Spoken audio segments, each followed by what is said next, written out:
கழுத்து அறுபட்ட நிலையில் ஒரு அழகான பொண்ணு செத்து கிடக்கா. என்னன்னு பார்த்தா இது ஃபோட்டோ ஷூட்டாம். ஃபோட்டோ ஷூட்டுக்கு நல்லா க்ரியேட்டிவாக தாங்க யோசிச்சுருக்காங்க. நம்ம தமிழ்நாட்டிலையும் இந்த மாதிரி இந்த மேரேஜ் கப்பல்ஸ்லாம் ஃபோட்டோ ஷூட்டுன்னு போஸ்ட் கொடுப்பாங்கல்ல, ட்ரெஸ்ஸு போடாமல் இருக்க மாதிரி அது இதுன்னுட்டு. அவங்கெல்லாம் ஏன் இந்த மாதிரி ஃபோட்டோ ஷூட் பண்ணக்கூடாதுன்னு தெரியல. கழுத்து அறுபட்ட நிலையில் கல்யாண பொண்ணு சோஃபாவில் கிடக்கிற மாதிரியும், பக்கத்துலேயே நம்ம கல்யாண மாப்பிள்ளை ரத்தம் சொட்ட சொட்ட கத்தியோட பக்கத்தில் நிற்கிற மாதிரியும் இருந்தால் அப்படி ஃபோட்டோ ஷூட் பண்ணால் அருமையாக தாங்க இருக்கும். இங்கே இந்த பொண்ணு ஃபோட்டோ ஷூட்டு முடிஞ்சு அந்த போலி ரத்தத்தை தொடச்சிக்கிட்டு இருக்கா. அப்போ அவள்கிட்ட வந்து ஒருத்தி பேச்சு போடுறா. இவ யாருன்னு பார்த்தா இவ பேர் ரூபியாங்க. மேக்கப் ஆர்டிஸ்ட்டாக இருக்காளாமா. மேக்கப் ஆர்டிஸ்ட்டுங்க. இவள்கிட்ட இவன் என்னென்னா வந்து உன்னோட தோல் அழகாக இருக்குது, ஸ்கின் அழகாக இருக்குன்னு வந்து காம்ப்ளிமெண்ட் கொடுக்குறா. எனக்கு ஒன்றுமே புரியல. தோல் ஸ்கின் அழகாக இருக்கான்ட்டு முடிச்சுக்கிட்டு இருக்கிறேன். என்னடா இது இன்னும் புதுசாக காம்ப்ளிமெண்ட் இருக்குன்னு பார்க்குறேன். அவன் அந்த ரத்தத்தை துடைக்க உதவி பண்ணுறாங்க. பண்ணிக்கிட்டே நீ யாருமா என்னம்மா ஏதுன்னு எல்லா கதையும் கேட்டுக்கிறா. இந்த பொண்ணு பேர் ஜெசியாமுங்க.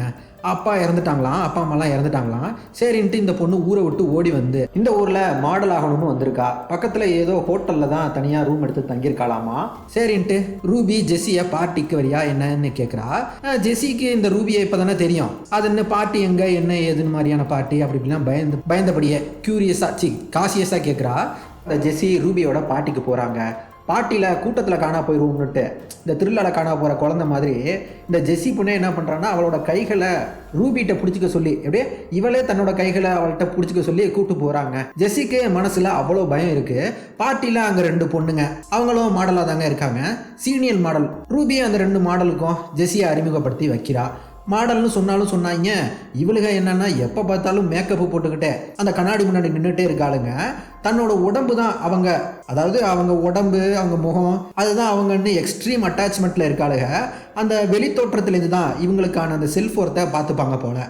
செல்ஃப் ஒர்த்து, இந்த செல்ஃப் எஸ்டீமு, அந்த கான்ஃபிடென்ட்டு, இந்த மாதிரியான வெளியிலேருந்து வரும் பார்த்தீங்களா. அந்த பியூட்டி, அழகு, பணம், வேலை, ஜாபு, மெட்டீரியலு, அதாவது இந்த பைக்கு, காரு, வீடு, அப்புறம் ஸ்டேட்டஸு, இதுலேருந்தெல்லாம் வர்றதுக்கு பேர் உண்மையான கான்ஃபிடென்ஸே கிடையாதுங்க.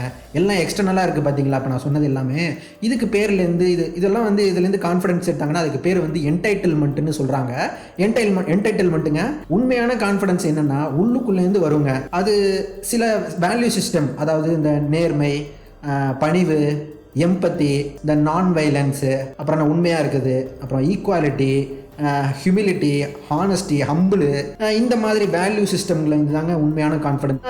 இதை யாராலையும் அசைச்சு கூட பார்க்க முடியாது. ஆனால் அந்த அழகு, பணம் இதெல்லாம் எப்போ வேணால் எடுத்துடலாம் இல்லையா. அதெல்லாம் வேறு இல்யூஷன் தானே. சோகம் என்னன்னு பார்த்தீங்கன்னா உலகத்தில் ஆல்மோஸ்ட் நிறைய மக்கள் இந்த இல்யூஷனில் தான் சிக்கி அதிலே வாழ்ந்துக்கிட்டு கிடக்கிறோம். பொய்யில் தான் நம்மெல்லாம் வாழ்ந்துகிட்டு இருக்கிறோம். பொண்ணுங்க என்னென்னா தங்களோட மதிப்பை அவங்க அழகை வச்சு பார்த்துக்கிறாங்க. பசங்க என்னென்னா தங்களோட மதிப்பை ஜாபு, பணத்துலேருந்து தான் நம்ம எடுத்துக்கிறோம் இல்லையா. இன்னொரு ஆணையும் கூட நம்ம அதை வச்சு தான் நம்ம மதிக்கிறோம். சரி, இப்போ படத்துக்கு வருவோம். இங்கே இந்த பொண்ணுங்கள்லாம் ஜெஸியோட அழகை பார்த்து பொறாமைப்படுறாளுங்க. ஏன்னு பார்த்தீங்கன்னா அவளுகெல்லாம் பிளாஸ்டிக் சர்ஜரி பண்ணியிருப்பாளுங்க போல் இருக்கு. பிளாஸ்டிக் சர்ஜரி பண்ணியும் கூட மன திருப்தி அடையலைங்க. அப்பவும் உன்ன மாதிரி முடியலையே, அது இல்லையேன்னு வருத்தப்படுறாளுங்க. மறுநாள் ஜெஸி தங்கியிருக்க ஹோட்டலை காட்டுறாங்க. ஜெஸி அங்கேயே குளிச்சு இப்போ தான் மாடலுக்கு இன்டர்வியூக்கு வந்திருக்கா. அந்த அம்மாவுக்கு ஜெஸியை ரொம்ப பிடிச்சி போச்சுங்க. அவள் அழகை பார்த்து காம்ப்ளிமெண்ட் கொடுக்குது, அது இதுன்னு. இந்த புகழ்ச்சி எல்லாம் கூட ஜெஸிக்கு ரொம்ப பிடிச்சிருக்குங்க. சிரிக்கிறா, அப்படியே வாயெல்லாம் பல்லுன்ற மாதிரி இருக்காதான் என்ன. அப்புறம் ஜெஸியோட ப்ரூஃப் எல்லாம் வாங்கிவிட்டு ஃபார்ம் எல்லாம் ஃபில் பண்ண சொல்கிறாங்க. இன்டர்வியூவில் செலக்ட் ஆகிட்டா போல் இருக்கு. ஜெஸி இன்னும் ஸ்கூலே முடிக்கலையாங்க, 18 வயசு கூட ஆகலையாம். அதுக்குன்னு அந்த அம்மா என்ன சொல்லுதுன்னா வயசு என்னன்னு யாராவது கேட்டால் 19ன்னு பொய் சொல்லிட்டு அது போகுது. அந்த அம்மா போகிறப்போ அங்கே ஒரு 3 பொண்ணுங்க ஜெஸி மாதிரியே இன்டர்வியூக்கு வந்திருக்காங்கங்க. இந்த அம்மா அவங்கள்ட்ட போயிட்டு எதுவுமே பேசலை. 3 பேர்த்தையும் சும்மா பார்த்துக்கிட்டு ஒருத்தையை மட்டும் கிளம்ப சொல்லிடுறாங்க பட்டுன்னு. அந்த பொண்ணுக்கு இது எவ்வளோ வலிச்சிருக்கும். ஜஸ்ட் ஒரு லுக்கை வச்சு ரிஜெக்ட் பண்ணிட்டு போகுது. அந்த பொண்ணும் அங்கேயே மனசு உடஞ்சி அங்கேருந்து எழுந்து போயிடுதுங்க. ஜெஸி தான் ரூமில் கண்ணாடி முன்னாடி எப்படி சைன் எல்லாம் போடுறது, அதாவது அழகாக எப்படி ஸ்டைலாக அப்படியே சைன் போடுறது, அப்புறம் மூச்சு எப்படி விடணும், இழிச்செல்லாம் மூச்சு விடக்கூடாது, அப்படியே அழகாக காமாக அப்படியே மூச்சு விடுறதுல கூட அப்படியே அந்த இது இருக்கிற மாதிரி பார்த்து செய்கிறா. இவளுக்கு ஒரு பாய் ஃப்ரெண்ட் இருக்காங்க. ஜெஸி தான் மாடலாக செலக்ட் ஆகிட்டா இல்லையா. அந்த கான்ட்ராக்ட் வேறு சைன் பண்ணிட்டான்னு சொல்லி இவன்கிட்ட தான் பாய் ஃப்ரெண்டுகிட்ட சொல்லி இது பண்ணிகிட்டு இருக்கா. இவன் தான் ஜெஸி கழுத்து அறுபட்ட கிடக்கிற மாதிரி ஃபோட்டோ ஷூட் எடுத்திருப்பான் பார்த்துங்க. அது இவன் தான் பண்ணியிருப்பான். இவன் என்னென்னா கேமராமேன் ஆகணும்னு பார்த்துட்டு இருக்கான் போல் இருக்கு. ஃபோட்டோ ஷூட்டை பற்றி எதுவும் கேட்டாங்களா என்னன்னு ஜெஸ்ஸியை கேட்க அவன் அதெல்லாம் ஒன்றும் இல்லைன்னதும் இப்போ சிட்டியை விட்டு தூரமாக கூப்பிட்டு போயிட்டாங்க நம்ம பாய் ஃப்ரெண்டுக்காரன். இங்கேருந்து என்டையர் சிட்டியும் அழகாக தெரியுது. அங்கே ஜெஸ்ஸி நின்று அந்த நிலா வெளிச்சத்துலேயே அப்படியே அந்த சிட்டி வியூவில் ஜெஸ்ஸி அதை என்ஜாய் பண்ணிவிட்டு அப்படியே சூப்பராக பேசிகிட்டு இருக்கா. பாய் ஃப்ரெண்டுகிட்ட தன்னை பற்றி ஷேர் பண்ணுறா. அதில் ஜெஸ்ஸிக்கு ஃபீலிங்ஸ் மால் ரொம்ப பிடிக்குமா. அதாவது இந்த ஃபீலிங்ஸ் மால்னா எப்படின்னா, இந்த நைட்டில் நீங்கள் தனியாக போயிட்டு இந்த பெரிய வானத்தை பார்க்கும்போது அங்கே ரொம்பவே சின்னதாக நீங்கள் ஃபீல் பண்ணுவீங்க, பார்த்துருக்கீங்க இல்லையா? இல்லைனா நான் இந்த மாலுக்கு போனால் அங்கே நிறையா பணக்காரங்க அழகானவங்க இப்படிலாம் இருக்கும்போது நம்ம அந்த இடத்துல லைட்டாக சின்னவங்க அப்படின்ற மாதிரி ஃபீல் ஆகும் இல்லையா? இதுவும் இல்லைனா இந்த ரோட்டில் எல்லாம் பைக்கு காருன்னு எல்லாம் பயங்கரமாக போய்கிட்டு இருக்கும்போது நம்ம மட்டும் நடந்து போனால் எப்படி இருக்கும், அதாங்க ஃபீலிங்ஸ் மாலு.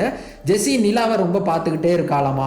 அவளுக்கு அது ரொம்ப பிடிக்குமா, நிலாவை பார்த்துக்கிட்டே ரசிக்கிறது. அப்படியே நிலாவை பார்த்தபடியே தான் ஃப்யூச்சரில் என்னவா ஆக போகிறேன் ட்ரீம் பண்ணிகிட்டே தூங்கிடுவாளாங்க. பாய் ஃப்ரெண்ட் என்னவா ஆக போகிறேன்னு கேட்காப்ப இவளுக்கு என்னது படுறது, இந்த பாடுறது ஆடுறது அந்த மாதிரி எந்த விதமான டேலண்ட்டும் இல்லைன்னு சொல்லிட்டு, ஆனால் இவள் அழகாக இருக்கிறங்கிறத அவளே நம்பிக்கிறா. அந்த அழகை ஒரு டேலண்ட்டாக வச்சு பணம் சம்பாதிக்க போகிறதா சொல்கிறா. அப்போ பாய் ஃப்ரெண்டுக்காரன் அவளுக்கு அழகு மட்டும் இல்லை, உனக்கு நிறையா டேலண்ட் இருக்குதா சொல்லி அவளுக்கு ஆறுதல் சொல்ல, அப்போ ஜெஸ்ஸி தன்னோட வயசை பொய் சொல்லியிருக்காங்க அப்படின்ற மாதிரி புலம்புறா. அப்போ பாய் ஃப்ரெண்டுக்கே இந்த வயசு என்னன்னு தெரியல போல. இப்போ தான் ஜெஸ்ஸியோட வயசு என்னன்னு கேட்குறான். அவன் என்னன்னா போன மாதம் தான் 16 வயசு ஆச்சுன்றாங்க. இது அவனுக்கு ரொம்பவே டிசப்பாயிண்டிங்காக இருக்குது. நான் 16 வயசு பொண்ணை லவ் பண்ணுறான் இல்லையா? அப்புறம் எல்லாம் பேசி பாய் ஃப்ரெண்டு ஜெஸ்ஸியை ட்ராப் பண்ணுறான். ஜெஸ்ஸி தான் ரூமுக்கு போகிறப்போ பாய் ஃப்ரெண்ட் என்னென்னா ஜெஸ்ஸிக்கு அந்த நிலாவை அப்படியே கையை காட்டி பாத்தியா அப்படின்ற மாதிரி அழகாக கையை காட்டுறாப்புல. ரொம்பவே அழகாக ஜொலிக்குதுங்க நிலா. அவளுக்கு பாய் ஃப்ரெண்டை ரொம்பவே பிடிச்சி போச்சு. பாய் ஃப்ரெண்டை நாளைக்கு வாடா வெளில போகலாம் அப்படின்னு சொல்லிவிட்டு இப்போ நம்ம பாய் ஃப்ரெண்டு கிளம்பிட்டாங்க. ஜெஸ்ஸி தான் ரூமுக்குள்ளே போனால் அங்கே ரூமுக்குள்ளே யாரோ இருக்கிற மாதிரி சத்தம் கேட்குது. ஜெஸ்ஸி பயந்து போய் ரூம் மேனேஜரை போய் தூக்கத்துலேருந்து அவரை எழுப்புறா. என்ன ஏதுன்னு வந்து பார்க்க சொல்கிறா. மேனேஜர் யாருன்னு பார்த்தீங்கன்னா அந்த மேனேஜரு கினோ ரீவ்ஸுங்க. நிறைய ஹாலிவுட் படங்கள்லாம் பார்த்துருப்பீங்க, ஃபேமஸான படங்களில். அவர் இந்த பொண்ணை திட்டுறாப்புல. இவ தான் யாரையோ கூப்பிட்டு வந்து இந்த மேட்ரு பண்ணிவிட்டு இப்படி பண்ணிவிட்டா தான் நினைக்கிறாப்புல. ஆனால் அந்த ரூமுக்குள்ளே என்ன இருக்குன்னு பார்த்தீங்கன்னா ஒரு பிளாக் ஜாக்வாருங்க, கருஞ்சிறுத்தை. இப்போ சிறுத்தையெல்லாம் விரட்டிவிட்டு தூங்கி இங்கே பிடிச்சதும் ஜெஸ்ஸி கம்பெனிக்கு போயிருக்கா. அங்கே ரூபி இவளை பார்த்துக்கிட்டு சிரிச்ச முகத்தோட ரெண்டும் நல்லா கொஞ்சிக்குதுங்க. ரூபிக்கு ஜெஸ்ஸியை ரொம்பவே பிடிச்சி போச்சுங்க. அதான் அவளுக்காக ரொம்பவே மெனக்கிட்டு ஒரு அழகாக ஒரு மேக்கப்பை போட்டு விட்டு ஒண்டர் உமன் மாதிரி முகத்தில் தங்கத்தில் ஏதோ டிசைனை வச்சு ஃபோட்டோ ஷூட் பண்ணுறவன் என்னன்னா ஜெஸ்ஸியை நல்லா குறுகுறுன்னு பார்த்துக்கிட்டு என்ன நினச்சிருப்பான்னு தெரிலங்க. செட்டில் இருக்க எல்லாரையும் கிளம்ப சொல்லிடுறான். அதாவது பாய்ஸ் உங்கள் வேலையெல்லாம் இன்னைக்கு முடிஞ்சு போச்சு, இன்னைக்கு எல்லாருக்கும் லீவு, எல்லாம் பேக்கப் பண்ணிட்டு ஜெஸ்ஸியோட ட்ரெஸ்ஸை அவங்க சொல்கிறாங்க. இவன் என்ன பண்ண போறான்னு தெரியலன்ற மாதிரி பயந்துகிட்டே ட்ரெஸ்ஸை கழட்டி போடுறா. அப்போ அவன் கிட்ட வந்து நம்ம நினைச்ச மாதிரிலாம் ஒன்றும் பண்ணலைங்க. அவன் நானும் ஆளை பார்த்தோன்னே ஜானி சின்ஸ்ன்னு நினைச்சுட்டேன். ஆனா இவன் ஜெஸ்ஸியோட உடம்புல கோல்டு பெயிண்டை பூசி விட்டுட்டு போட்டோ ஷூட் பண்றாங்க. தங்க மகள்ன்ற மாதிரி போட்டோ ஷூட்டு. அப்புறம் இந்த போட்டோ ஷூட் பத்தின அனுபவத்தெல்லாம் வந்து ரூபி கிட்ட ஷேர் பண்றா. அங்க ரூபி என்னன்னா ஜெஸ்ஸியை நல்லா பயன்படுத்தி விடுறா. அப்படிச்சு அவங்க கூட எல்லாம் தனியா போகாதுன்ற மாதிரி. ஆனா ஜெஸ்ஸி நல்லா கான்பிடண்டா தானே இருக்கா. இப்ப ரூபி அவளோட போன் நம்பரை ஜெஸ்ஸி போன்ல ஏற்றி விட்டுட்டு ஆபத்துனா ஏதாவது கால் பண்ண, பிரச்சனைனா ஏதாவது இவளை கான்டாக்ட் பண்ண சொல்லிட்டு போறா. இவளும் சரின்னு விட்டு அங்க இருந்து ஜெஸ்ஸி கிளம்பிடுறாங்க. இங்க ரூபி சிகரெட் எல்லாம் அடிச்சுட்டு இந்த ஜெஸ்ஸியோட இப்ப போட்டோ எடுத்தா பாத்தீங்களா போட்டோ ஷூட்டு, இந்த விஷயத்தெல்லாம் இந்த மாடலுங்க கிட்ட வந்து சொல்றா. அந்த 2 பொண்ணுங்களுக்குமா இதெல்லாம் வந்து தெரிஞ்சிருக்கு. ஜெஸ்ஸி காம்படிஷன்ல இவங்களெல்லாம் தூக்கி சாப்பிடுவான்னு நினைக்கிறாளுங்க. அவங்களுக்கு ஜெஸ்ஸியை பார்த்து ரொம்பவே பொறாமப்படுறாளுங்க, ரொம்ப பயப்படுறாளுங்க. ஜெஸ்ஸினால தங்களோட மாடல் கெரியருக்கு பாதிக்கப்படுமோ, ஏதாவது இதுவாக புளிய கரைகுதி விளைவுகளுக்கு வைத்தல இந்த ரூபி டபுள் கேம் ஆடுறாங்க. ஜெஸ்ஸியோட முகத்துக்கு பின்னாடி நல்லா ஃப்ரெண்டு மாதிரி சிரிச்சு பேசிட்டு அவ இல்லாதப்போ இந்த மாடலுங்க கிட்ட வந்து நல்லா அவளை பத்தி பின்னாடி பேசுது. இந்த மாதிரி ஆட்கள் கிட்ட இதெல்லாம் கொஞ்சம் ஜாக்கிரதையா இருங்க. அடுத்து இப்ப அழகி போட்டி நடக்குதுங்க. அங்க பொண்ணுங்க எல்லாம் நடந்து காட்டுறாங்க. கேட் வாக்குன்னு வானுங்கல்ல, ஆட்டி நடந்து வர்றாங்க. மாடலுங்க எல்லாம் வரிசையா ஒண்ணா நடந்து காட்டுறாங்க. ஜட்ஜி என்னன்னா இவளுக்கு நடக்கிறதெல்லாம் பார்த்து ஒரு பிடிப்பே இல்லாம பாத்துக்கிட்டு இருக்காப்ல. அப்ப இந்த பொண்ணு வர்றா. இவளுக்கு தனி இன்ட்ரோடக்ஷன் எல்லாம் கொடுக்குறாங்க. அந்த கூட இருக்க ஜட்ஜம்மா இவ பேரு சாரா அப்படின்ட்டு எல்லாம் சொல்லிட்டு இருக்காங்க. ஒரு தனி மரியாதை கொடுத்துட்டு அவ அருமை பெருமெல்லாம் சொல்லுது. ஆனா அவரு என்னன்னா பெருசா சட்டை கூட பண்ணலைங்க. இப்ப சாரா நடந்து காட்டுறா.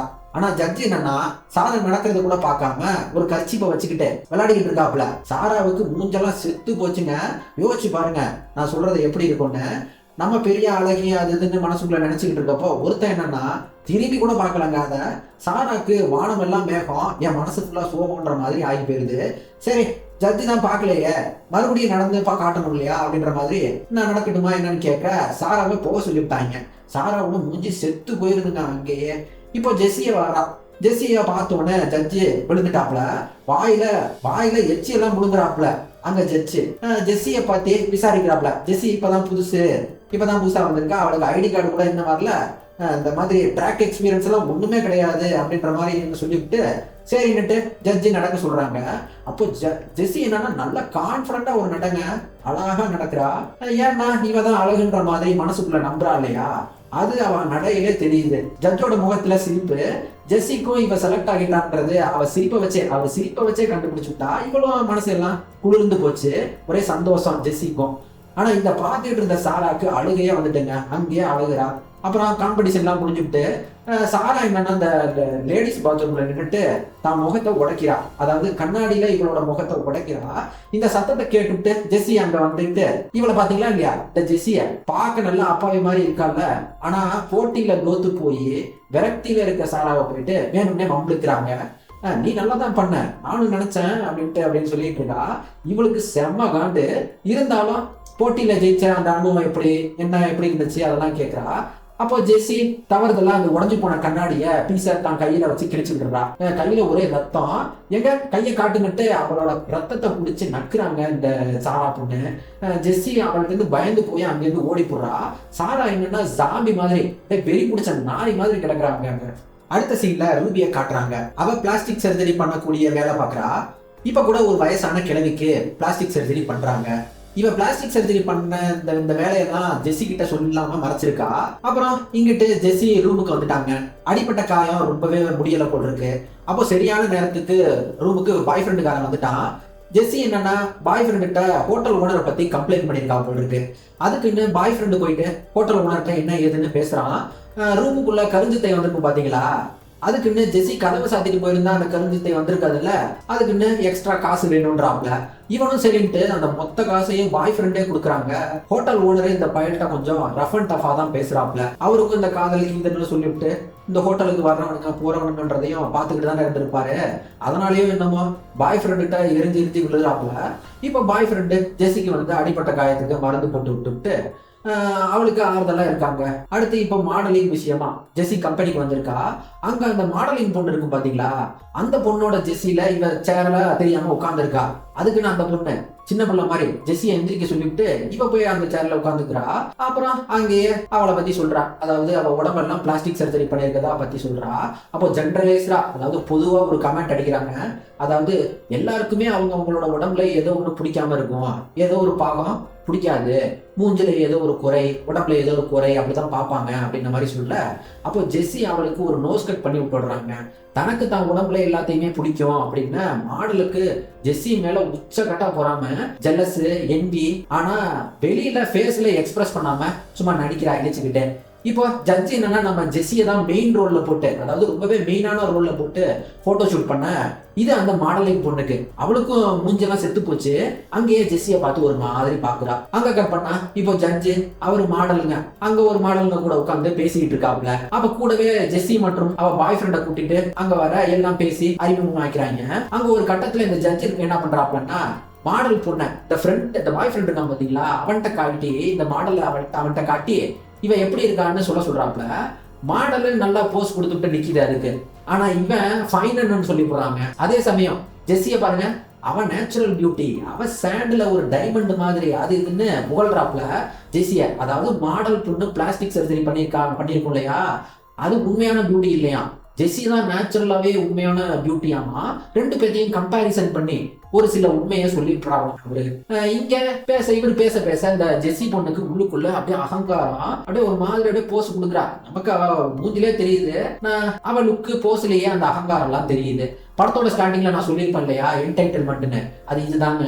இப்போ இங்க நம்ம பாய் ஃப்ரெண்டு இவர் ஒரு உண்மையை சொல்றான். அதாவது இவர் சொன்னதெல்லாம் தப்புன்னு சொல்லிட்டு அவன் ஒரு உண்மையை சொல்றாங்க. அதாவது ட்ரூ பியூட்டி லைஸ் வித்தின்னவும் ஜெஸ்ஸி அழகா இருக்காதனாலதான் நீ அவளை காதலிக்கிற அப்படின்ற மாதிரி அவர் சொல்லி போடுறாப்ல.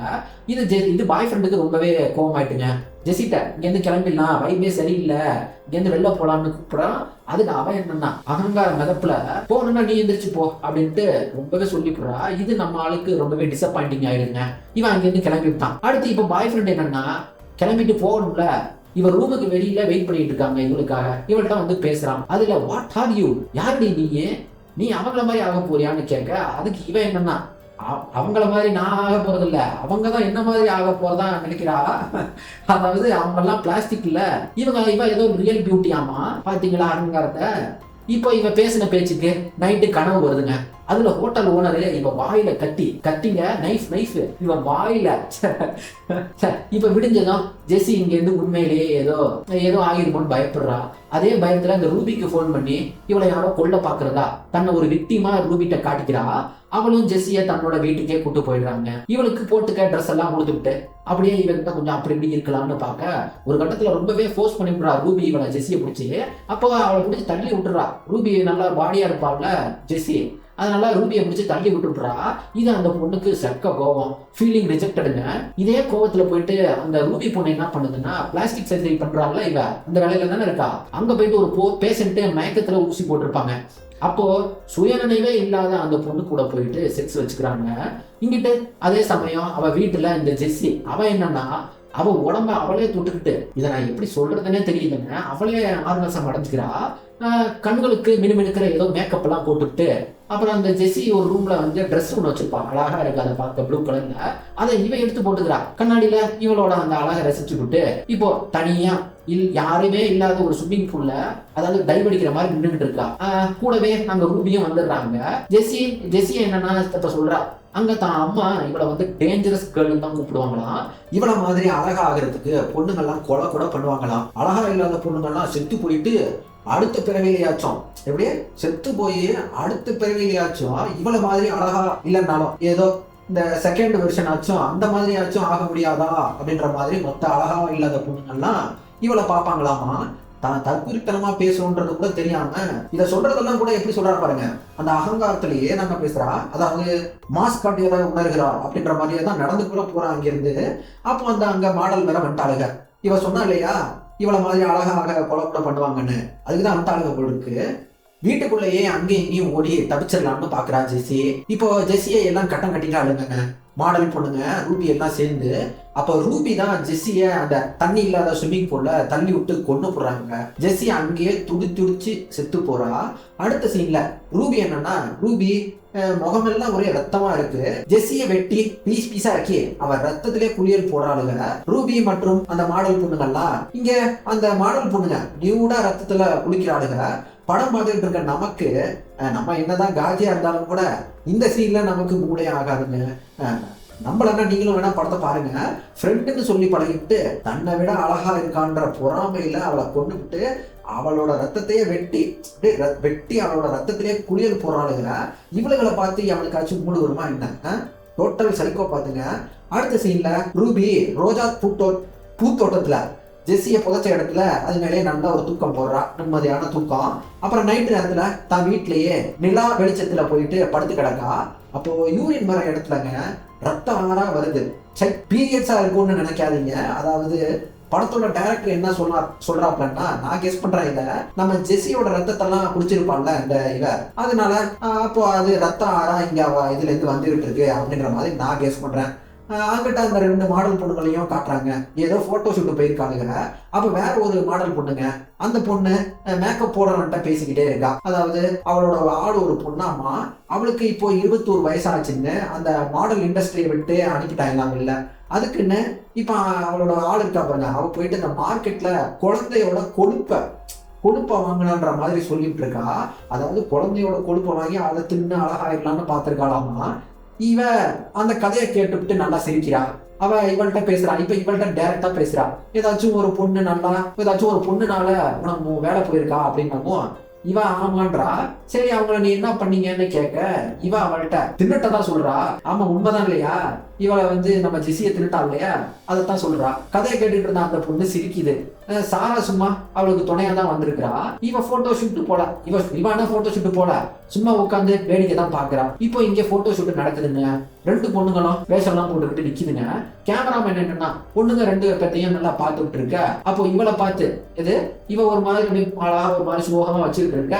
இவன் அழகுல மயங்கி இவ செலக்ட் பண்ணிட்டாங்க. அந்த கதை சொன்னா பாத்தீங்களா, அந்த பொண்ணை வேலையை விட்டு தூக்கிட்டேன், யூ ஆர் ஃபயர்டு அப்படின்னு சொல்லிட்டு இவளை அதுக்கு பதிலா இப்போ நிக்க வச்சிருக்கானுங்க. இப்போ போட்டோ ஷூட் நடக்குதுங்க. அப்போ அதுல இவளுக்கு ஒரு மாதிரி ஒமட்டுது, ஒரு மாதிரி வயிற்றெல்லாம் பண்ணுது. சரின்னு வாந்தி எடுக்க பாத்ரூமுக்கு ஓடி போயிடா.